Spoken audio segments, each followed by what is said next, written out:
Hello, good morning mya. Mya boy ki channel da tram nok chari. Yung isan pa sina ingon ta siga lambian mana. Sai da ki langi ni. Kali ma se tuma wot pa ngai ri ba. Ado ai su hai di ayu ki thabak le ne khona tauna lai duk thana khona lore ba do ji ngasi di Sunday ni school le te do na dum khara thenge. Ado moi gi breakfast tau ge tau ba ado tau di kanam su le te bani na ko intani. Labelisi. Ada ji moi gi breakfast tagi ge ngasi di simple ne ta gani kai gina bada school lo lai ta bani na ko adona adom megi khara horaga ai khoi gi paratha ra hobiraga adum no chalani ya mana huwa megi se jang hawi siga lai re na ji moi gi megi khara hobi kaina ising thangala sondara moi gi sangom sembi kaina ising ra thangaleba do sigana leire readymade paratha do ado mo asiga megi ga dum picharani ngasi yoina aduni ngasi miam siga leire miam megi se amatangna hadi amatangna okya ba amam makhai hodoi megi se dum simple da hodoi ni kaigina habada ai Ikan pasti masalah yang cabang ngambil apa masih angang wajib ini ya kok. Ada nanti simple dah masalah yang thak tak bisa haudo ini. Ada ikan pina musau tu dia bermasalah thak ya dah. Ini mobile kadang tongan hau betul lina tu di, no masuk masalah yang thak tu nanti bija ber, bija. Lang mana ikan pasti ni ya. Te lang ini mah.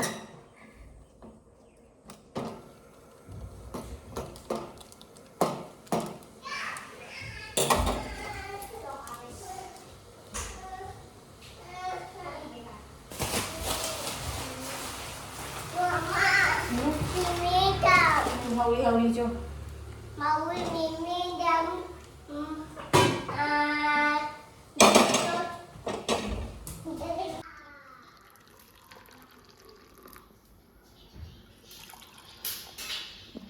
Juga heavy dia sanggom. Hadi sanggom siga ini kaino jande ne ba pedicure yala thak ne ba amulta ja siga. Ayeng lage ma'am. Je pedicure ja ina daba da hapjan thami ba. Ase se ngasai amulta ja du ga ina khara mix tawra pi thei ba.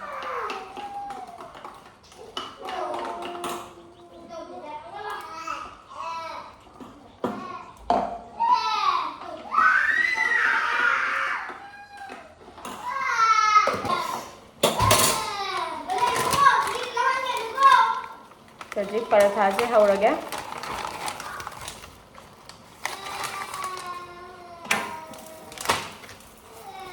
dengan lagi miam lain ready paratha tu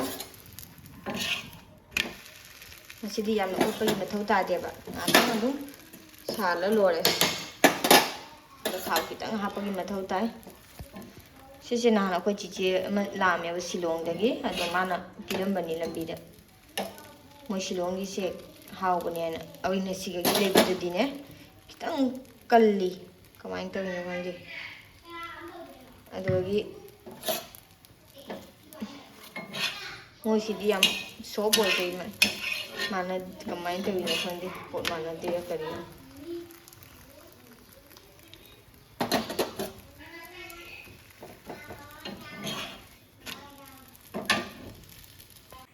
Tuni mia mau gì mày ghi rồi đấy mày sẽ khai tuần kìa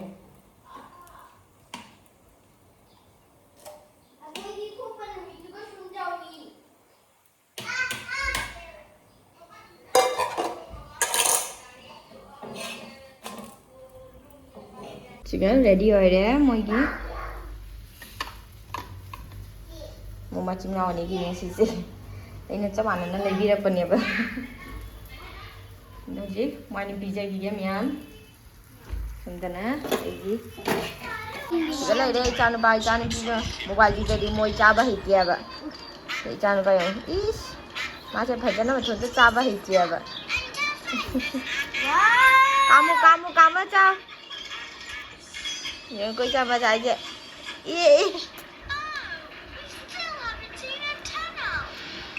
Sini, ini. Pada thaga caga lagi deh. Ini am. Ngam tapi jadi dia masih ngetot cabai hijau.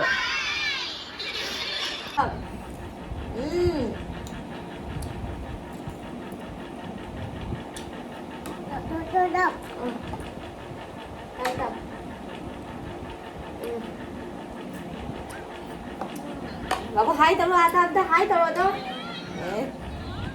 Bapak hau bro, hawi. Oh.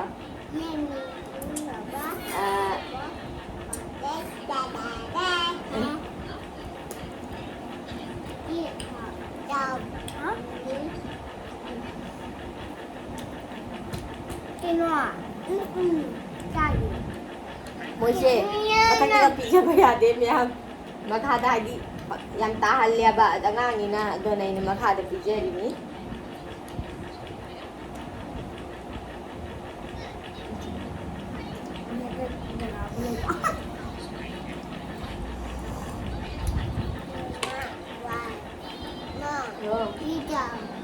Chào, chào chào. Anh đừng có nói cho chào. Nào. Chào.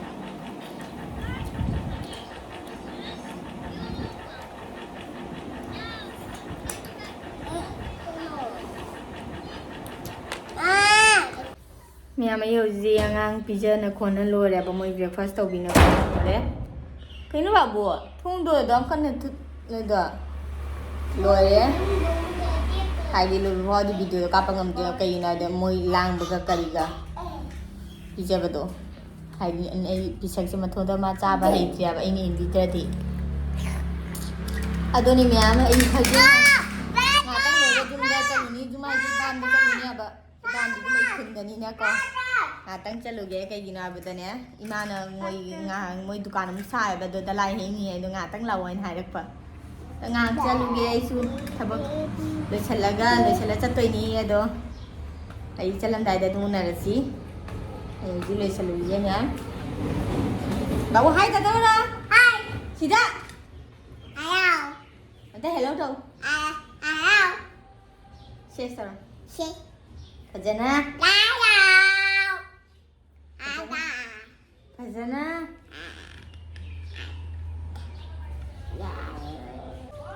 Kau hiji thokle ma'am, jumta chakai na. Tuki ngai di. Tuki chakai na gari में चादर नहीं था बस तल्ला बा. चानु P के खून न चप्पा सु तल्ले तो ना तुकी ngai रखा तुकी ये दे चला नहीं. Tuki तो इन्हें चला नहीं तो जुम जाओ का ये तुम चेंगा लगे ma'am दा. चला तो गाड़ी ये तुकी ला पे Ay yum yaw re hoji ma'am. Wa changi siga lei re dukan to. Moi thalai he ni ai do. Ai back taw ra jing ala ke camera.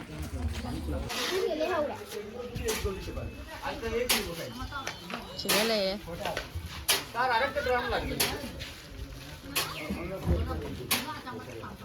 Thalai hau de haji paw ba di. Haurang taw ri po chei. Sana, babuji.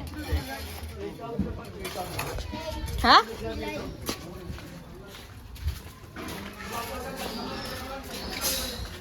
Kan bahas ini mobile yang ni lagi, yang macam mana?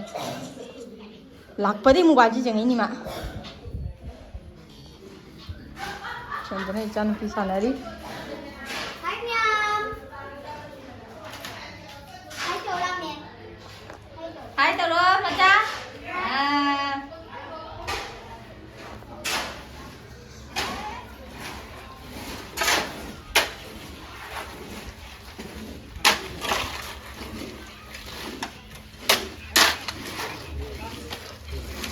Masalah tu ni.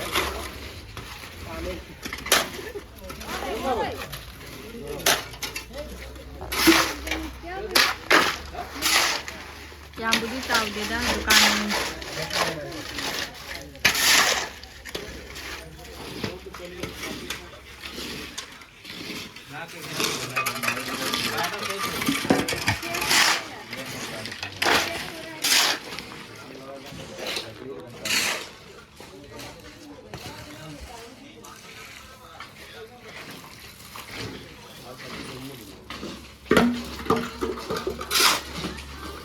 ทำทลายสลวยได้เหรอจีเอาสิยุ่มหันแล้วนี่เป็นงาม